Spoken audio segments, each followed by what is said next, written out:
want to say thank you to all the families that are here with us today. We are pleased to present the topic Heart Healthy Families. February is National Heart Month.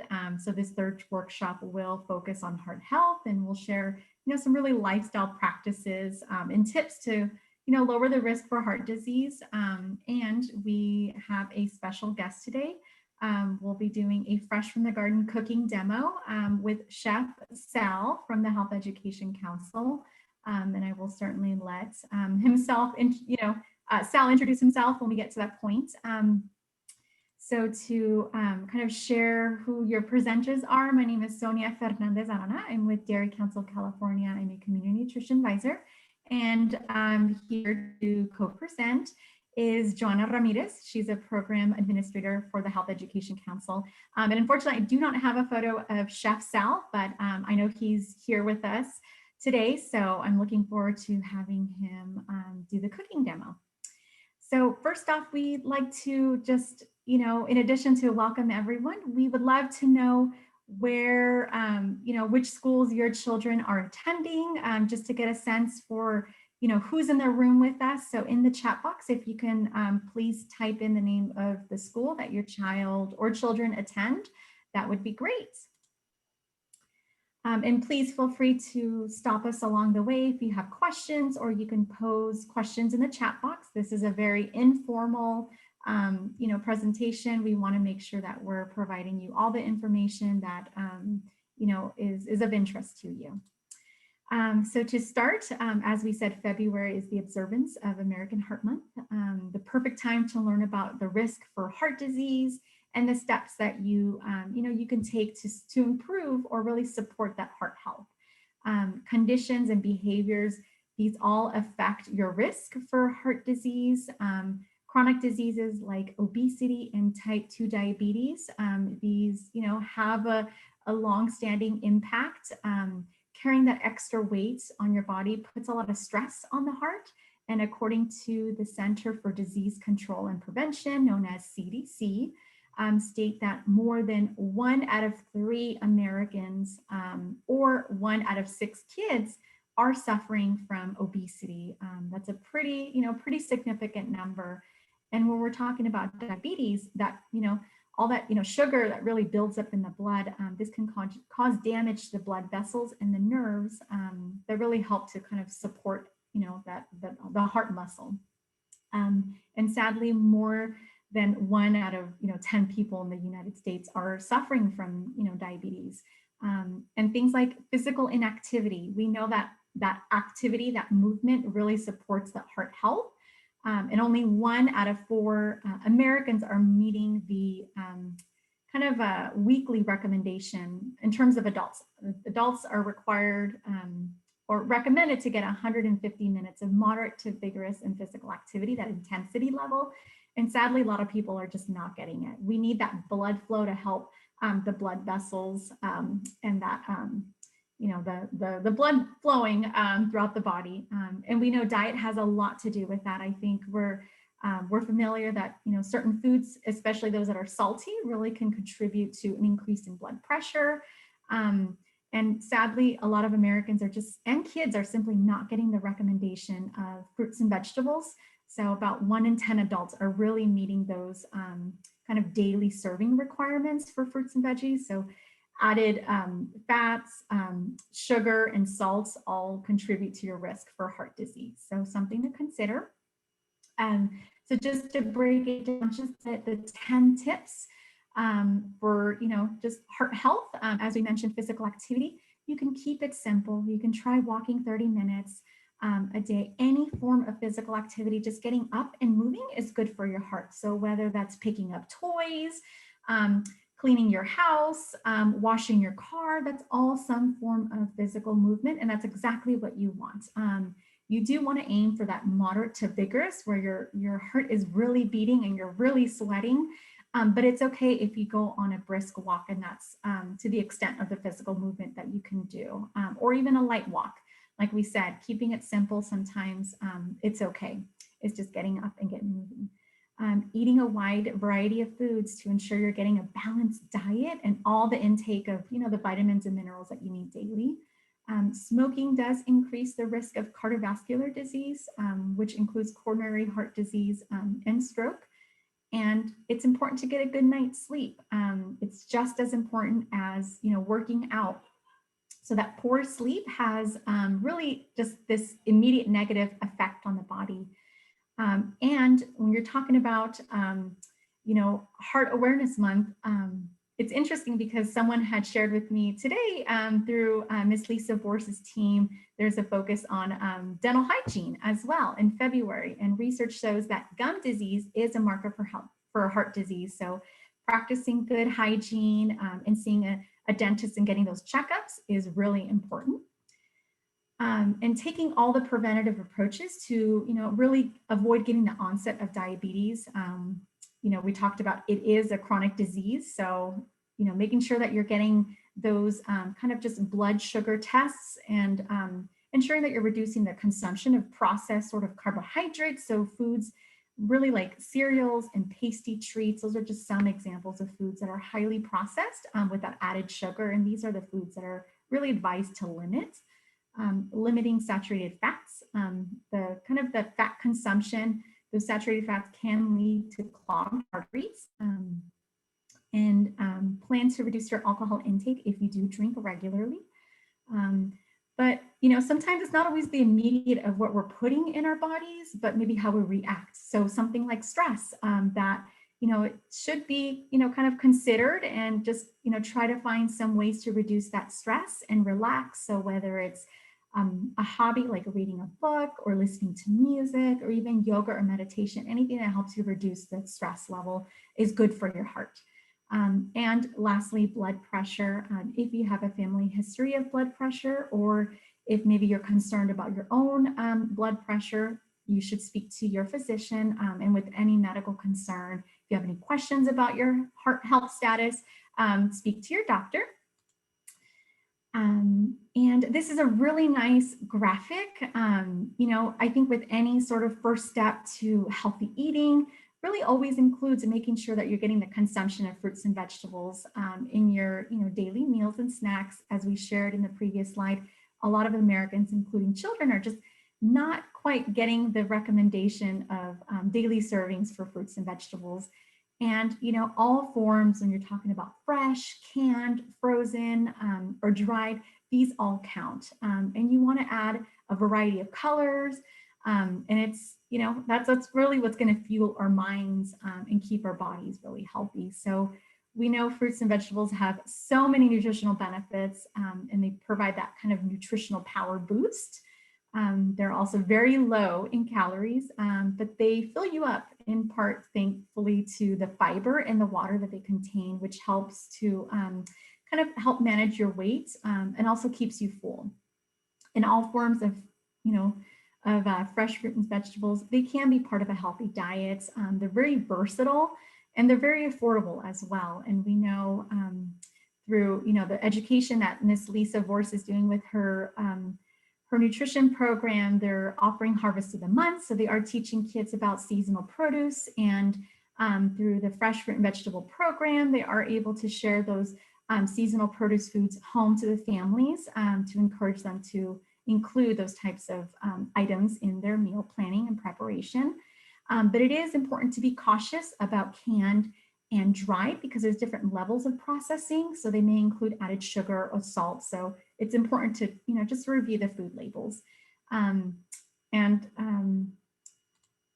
This here is a great sort of checklist. It's a shopping sort of list from the American Heart Association. So when you start to think about, healthy eating, it really starts with what you put in your shopping cart.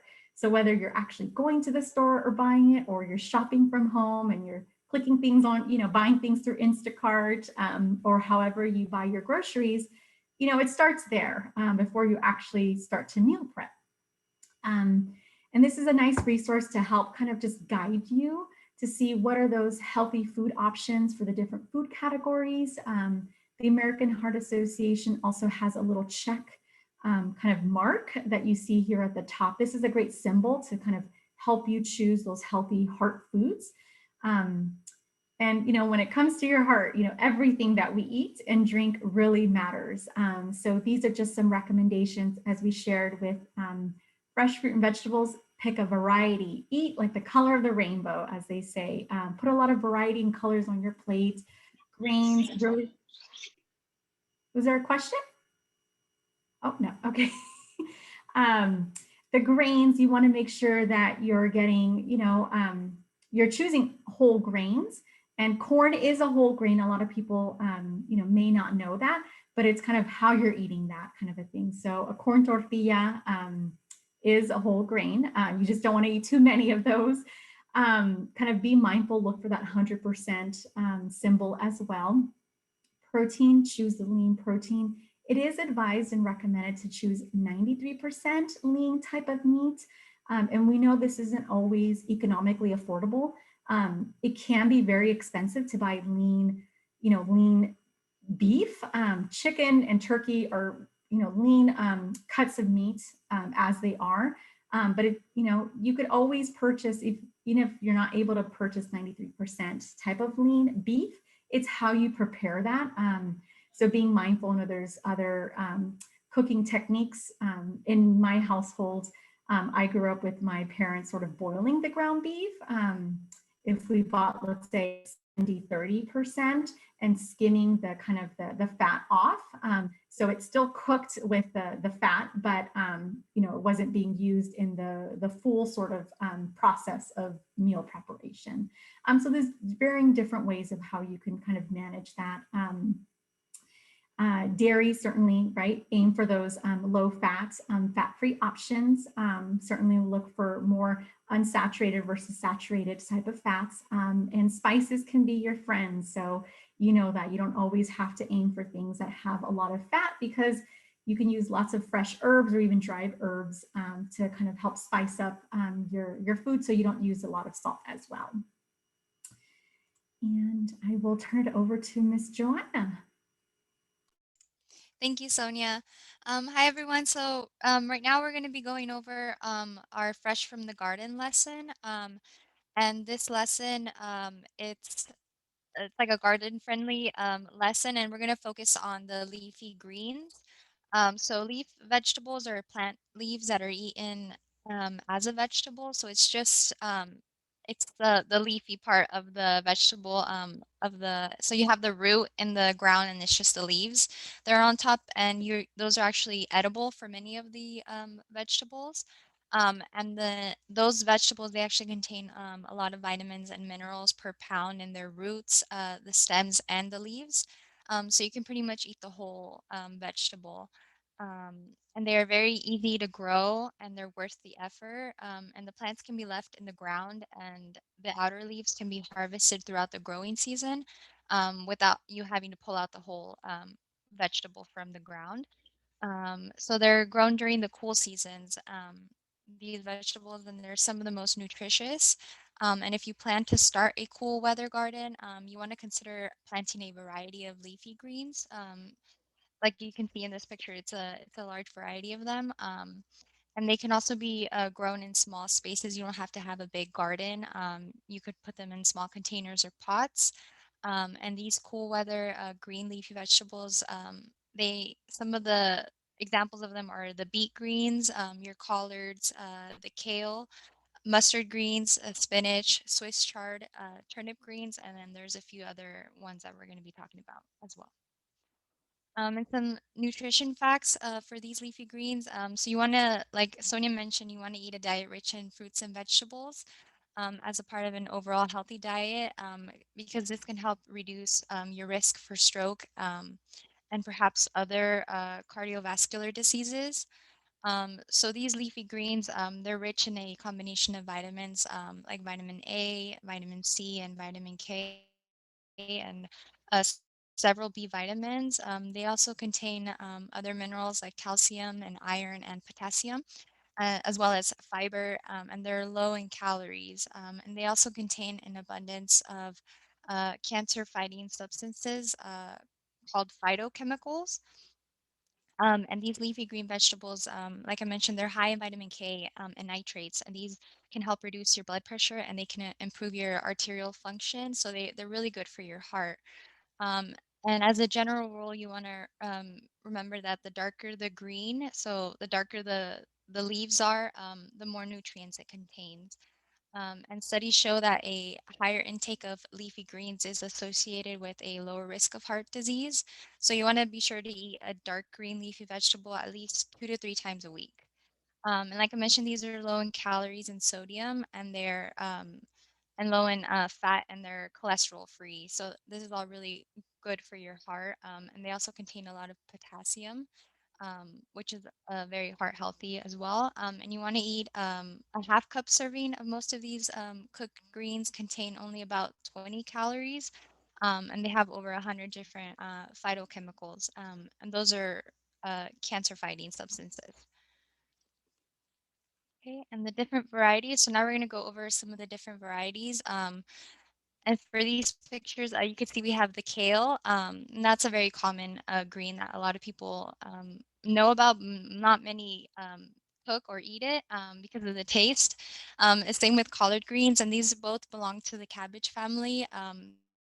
They taste somewhat alike, but their leaves are different, as you can see. They do have like a very bitter taste. So with these, you want to remember to, cook them a little bit longer. And for the kale, as you can see, the leaves are very like frilly and like bunched up. And sometimes they look kind of bluish or grayish. And for the collard greens, it's a much larger flat leaf, and they're a very dark green. I'm reading Lisa's comment. um, and the next ones are the Swiss chard and the beet greens. These kind of look the same, with the same the stem being a dark red color. So for the Swiss chard, it's a long stem, and they're very large and dark green, but they're not always crinkled. And like you can see the veins, or you can see the veins through the leaf, they're red. And for the beet greens, they're smaller, but they're not as crinkled. They're also red, but they're like a much deeper red, like a purple red. So for these, a lot of people, especially for the beet greens, you eat the beet, you cut it off, and you just throw away the leaves, but you can actually eat the leaves. So you want to remember to save those and eat those as well. Thank you, Sonia. Sorry, my internet. Okay, so for the spinach leaves, I think these are very common. A lot of you guys have seen these and use them. They're very small than the others, and I think they're very commonly used.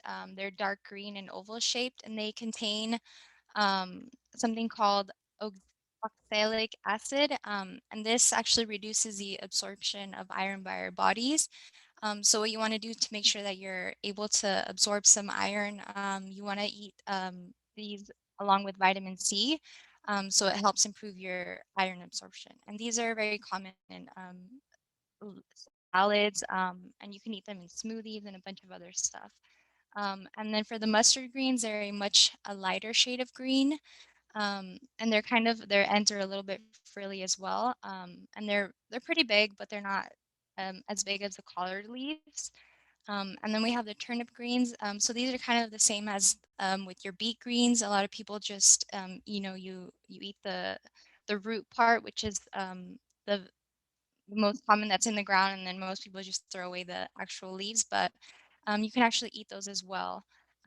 They do have a bitter taste as well.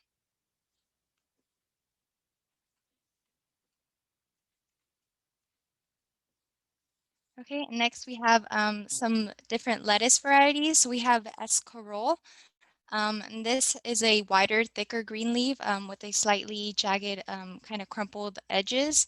And it kind of, if you look at it, the whole vegetable, it kind of looks like a flower with the leaves. And it has a much more bitter taste than regular lettuce, but the leaves are a lot darker, so it has more nutrition. And same with the romaine lettuce. It's a darker and thicker leaf than your normal like iceberg lettuce. And iceberg lettuce is a lot lighter color. So you want to try and eat these two because the darker colored leaf, the more nutrition it has. And for arugula, this one is more commonly used in salads, and it has kind of like a peppery taste. So it's just a very small kind of leaf. And then we have bok choy, which is a type of Chinese cabbage. And this, they also have like a smaller version, which is a like a baby bok choy. Um, and it has a very mildly sweet flavor and it has like a crisp texture.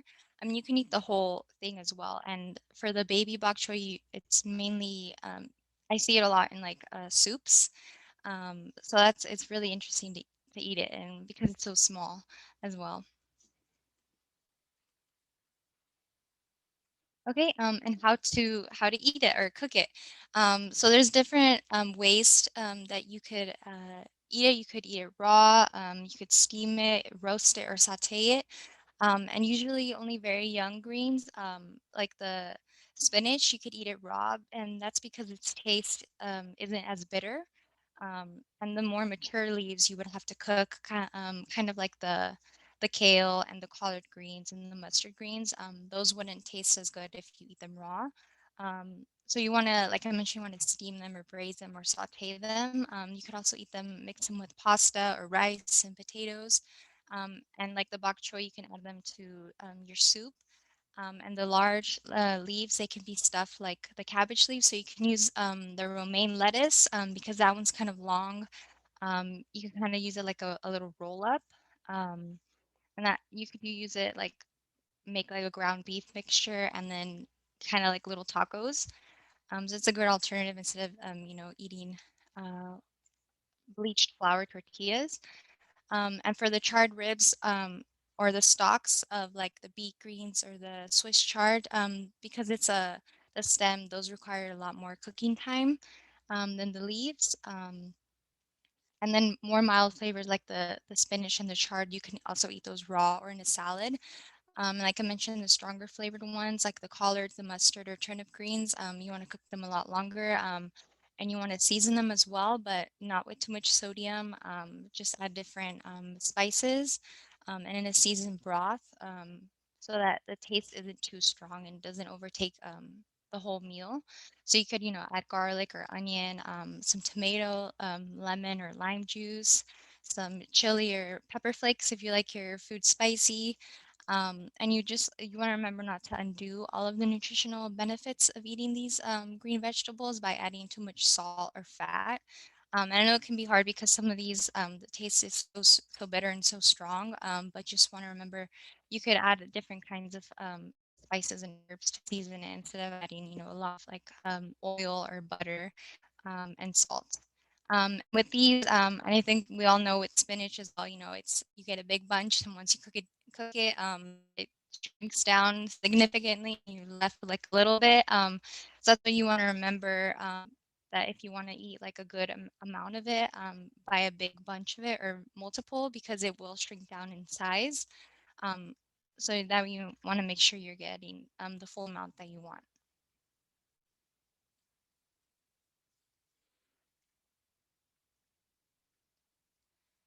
And I think next we're gonna go into breakout rooms. We're going to do a quick group activity, and that way we could all share some recipe ideas and how you all incorporate your leafy greens into your dishes and meals. We can all share, and then you guys can also take away some ideas for yourself and your family. Yes. Okay. Thank you. Sal's going to be making a veggie tortilla roll up. So it's pretty much a wrap. And as you can see here, we have some of the nutritional information here, and we'll be sharing the recipe with everyone. So you guys can try it at home. And the main ingredient or the highlight will be the leafy green, and he will be using spinach.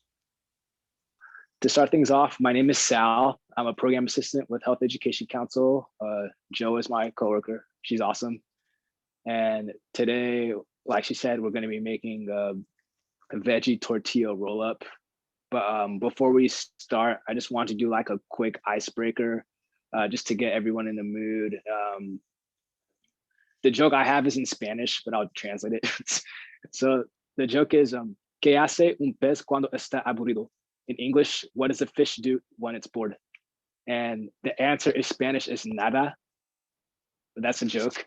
But the reason why it's a joke is because depending on the context, if you're using nada as a verb, it means to swim.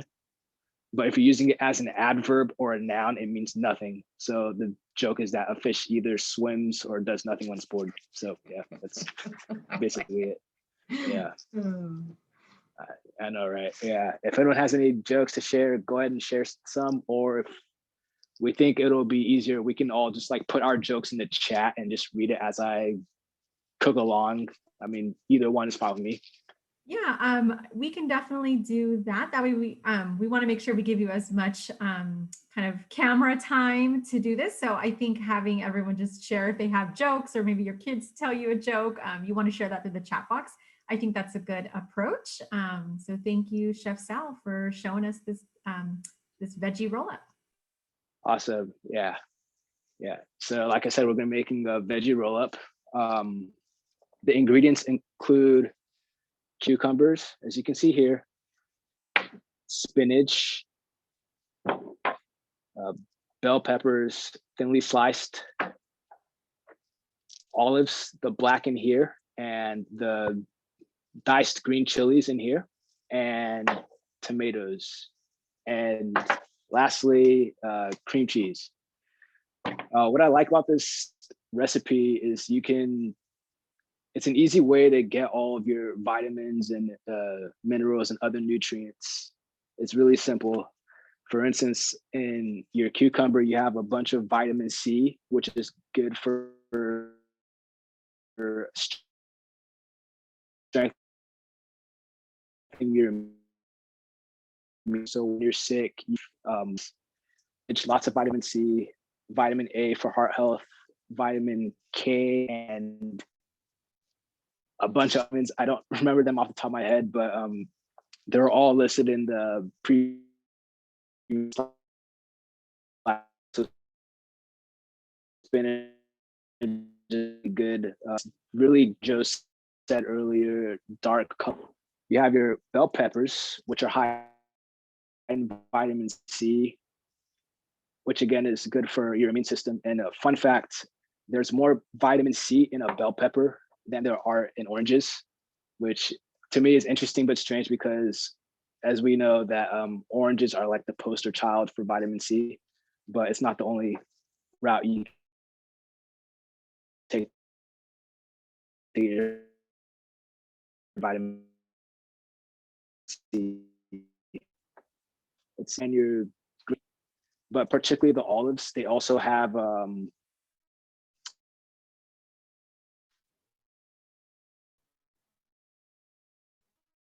copper and those and to start off, then taking our whole from and we'll our cream the tortilla, get a good amount and spread it like so over the tortilla.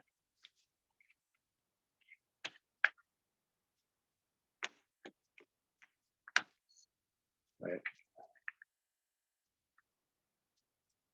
So there we go.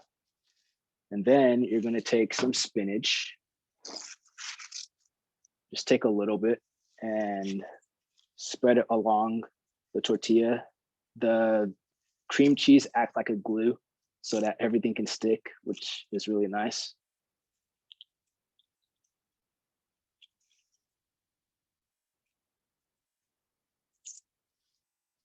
And then you'll grab your bell peppers.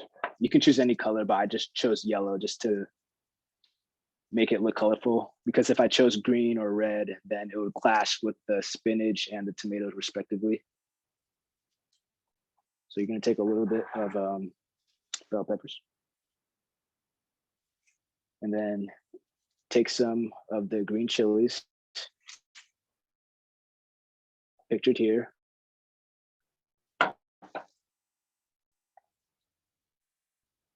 And another fun fact, when I was preparing the chilies and olives, what I did was it was soaked in brine or liquid, which is really salty. So I drained it. And the reason why I drained it is because in the liquid that it's soaked in, it's really salty. And we don't need that much sodium in our diet. So considering that the olives and the green chilies have, you know, they already have the daily recommendation of sodium in them. You don't need the brine. So yeah, that's why I drained them. And then last but not least, the tomatoes.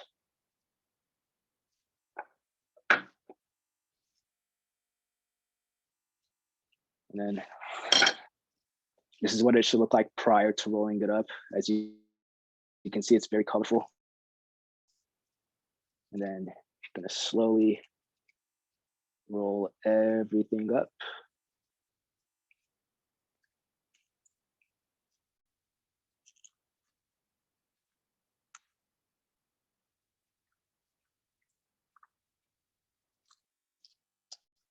And there you have it. That's your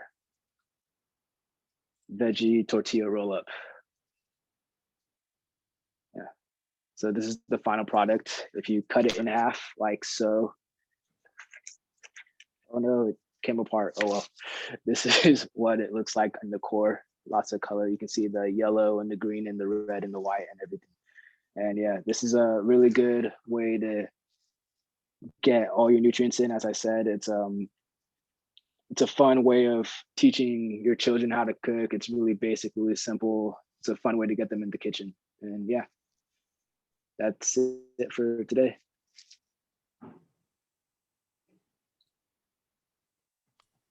Thank you, Chef Sal. Oh my gosh, that looked delicious. And I love just how simple it is and how colorful the wrap is. I think a lot of times we think, wraps sometimes are a little bit complex or just it calls for a lot of ingredients, but these are just ingredients that are, pretty simple. You can easily purchase.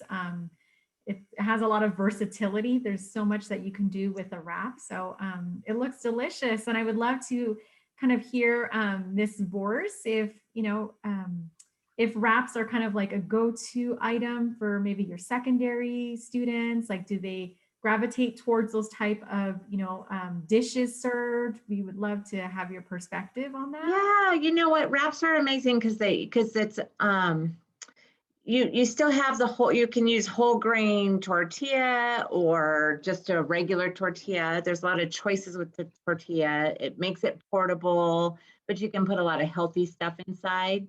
With teenagers, we've really noticed that they really enjoy. We have a spicy chicken wrap, and they really love that. So we fill it with lettuce and tomato, but then we also add those spicy chicken.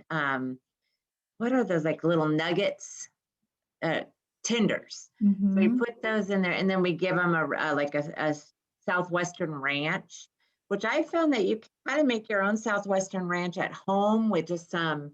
I like to use a low-calorie ranch dressing, and then I add a little bit of hot sauce to it. That's a good tip. Thank you. Yeah, and you still get that good hot spice, but you don't run out of those specialty dressings.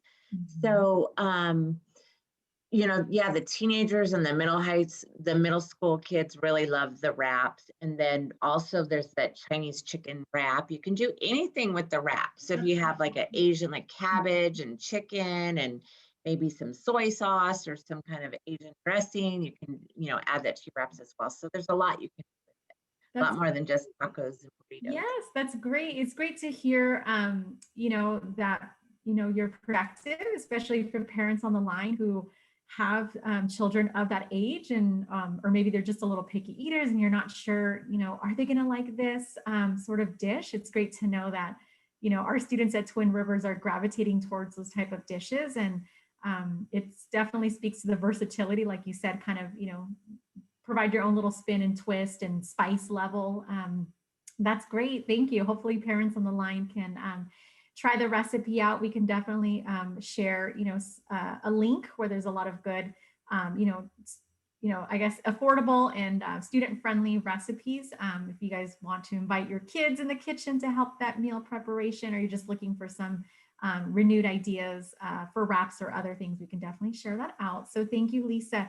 We do have one more thing on the queue. So I'm going to go ahead and pull up the presentation really quick. Thank you, Chef Sal, for doing that demonstration. I think you definitely inspired us. I know I'm feeling a little bit hungry right now, and I think I might have a veggie tortilla roll up for dinner tonight.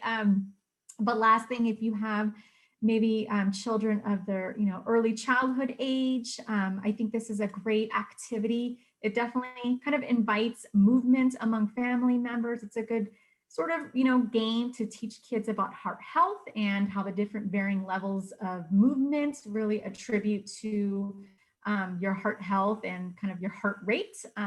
So this is just a fun little relay race that is asking kids to kind of move like different animals. And it's just a fun way, like I said, to get them up and moving, but also talk about that importance. So you're welcome to, try this activity, especially if you have little ones in the household. You can invite, your other children as well to participate, or other family members. And lastly, we do want to, here are just a list of resources. I believe Heriberto shared out the American Heart Association. As you know, Twin Rivers has nutrition services, has a lot of great tools and information, as well as ourselves at Dairy Council and Health Education Council. We would like to launch a poll, and for whatever reason, if you're on your cell phone or maybe having difficulties participating in the poll, you're welcome to include the first letter here, the option.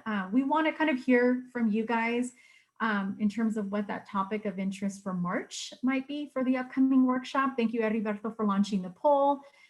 So we do have it here. It is in English and Spanish. Please feel free to select one. If you select other, feel free to type that in the chat box. So we'll give everyone just a couple of seconds to vote.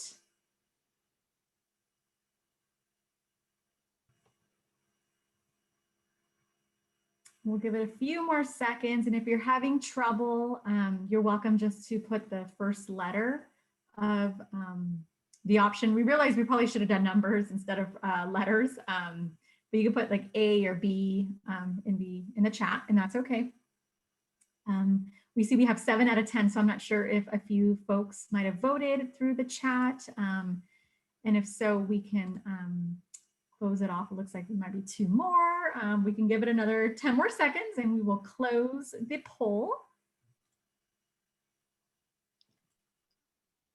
Okay. We can share the results. Thank you, Heriberto, for your assistance. So it looks like there was definitely some interest in talking about Rethink Your Drink. So maybe having some, some new, beverage ideas, or maybe Chef Sal can come back and show us some, yummy, delicious drinks. Perhaps we can get those recipes in advance so we can taste test before the actual live demo and share our opinion and have a nice kind of facilitated discussion around that.